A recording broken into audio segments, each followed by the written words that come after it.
તો કેમ છો બધા? મજામાં જશો ને હું પણ મજામાં છું। આજે આપણે બનાવવાનું છે મેંગો આઈસ્ક્રીમ। તો મેંગો આઈસ્ક્રીમ બનાવવા માટે આપણે જો દૂધ લઈ લીધું છે અને દૂધમાં 2 ચમચી જેટલો આપણે કસ્ટર્ડ પાવડર નાખ્યો છે અને સ્વાદ પ્રમાણે ખાંડ નાખવાની છે, મીઠાશ પ્રમાણે, એમ કે તમને જેટલું મીઠું પસંદ હોય એટલું।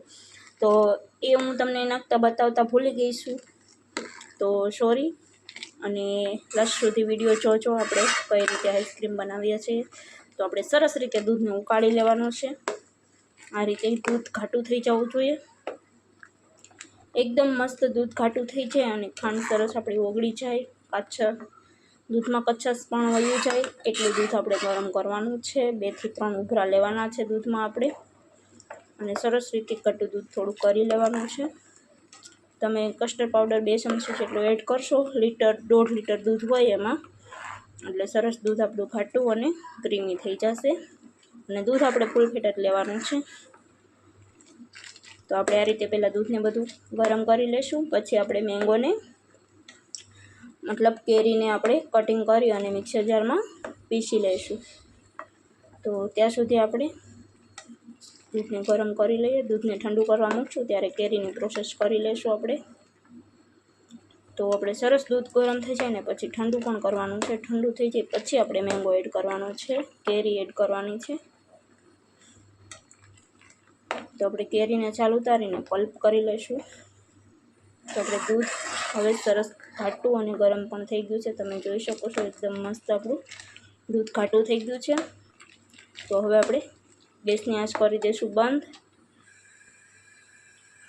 આઈસ્ક્રીમ બનાવવા માટે આપણે આ રીતની કેરી લઈ લીધી હતી અને કેરીને આપણે ફ્રીઝરમાં ઠંડી થવા જ મૂકી દીધી હતી, અને આપણે આ રીતના ટુકડા કરી લીધા છે, સાલ અને ગોટલી કાઢી અને આ રીતના ટુકડા કરી લીધા છે, અને પલ્પ કરવાનો છે આપણે।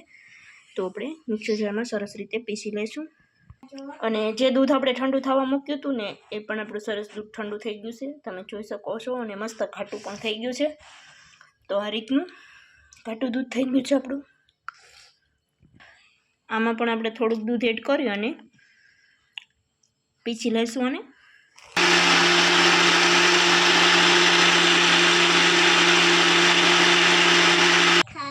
તો જો આ રીતે આપણે મેંગોનું સરસ પીછાઈ ગયું છે અને આપણું બેટર થઈ ગયું છે આઈસ્ક્રીમનું તૈયાર।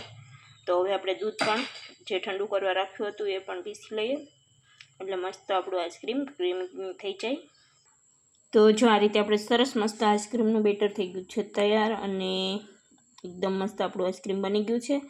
તો હવે આપણે આને ઠંડુ થવા ફ્રીઝરમાં મૂકી દઈશું, બરફના ખાનામાં। તો આમાં હજી તમારે ઉપરથી જો કેરીના ટુકડા અને લચ્છા આવે એ રીતનું આઈસ્ક્રીમ બનાવવું હોય તો તમે ઉપરથી થોડાક ટુકડા કેરીના એડ કરી શકો છો, પણ હું અત્યારે એડ નથી કરતી। આમાં કેરીનો ફ્લેવર સરસ આવી ગયો છે, કેરી મસ્ત હતી એટલે હવે આપણે થોડાક ગાર્નિશિંગ માટે થોડા ટુકડા કરીને એડ કરશું, અત્યારે આપણે એડ નથી કરતા, મૂકી દઈએ ફ્રીઝરમાં જામવા માટે।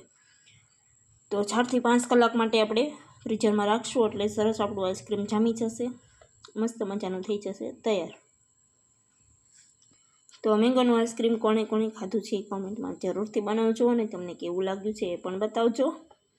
તો હલો હવે આઈસ્ક્રીમ જમી જાય પછી મળીએ। વિડીયોમાં એન્ડ સુધી બન્યા રહેજો, આપણું સરસ મજાનું આઈસ્ક્રીમ થશે તૈયાર। તો જો મિત્રો આપણું આઈસ્ક્રીમ થઈ ગયું છે મસ્ત મજાનું રેડી, મેંગો આઈસ્ક્રીમ। તો આપણે ઉપરથી ડૂટી ફૂટીથી ગાર્નિશ કરી દીધું છે, અને સરસ મજાનું આપણું આઈસ્ક્રીમ થઈ ગયું છે રેડી। તો મસ્ત મજાનું જો ક્રીમી આઈસ્ક્રીમ આપણું થઈ ગયું છે તૈયાર, તમે જોઈ શકો છો એકદમ મસ્ત આપણું આઈસ્ક્રીમ છે તૈયાર। તો હાલો બધા આઈસ્ક્રીમ ખાવા, અમે પણ ખાઈ લઈએ અને તમે પણ બધા હાલો ખાવા। ફરી મળીએ નવા બ્લોગમાં, ત્યાં સુધી બાય બાય। આવા નવા વિડીયો જોવા માટે અમારી ચેનલને સબસ્ક્રાઈબ કરજો, અને એન્ડ સુધી વિડીયો જોવા માટે થેન્ક યુ।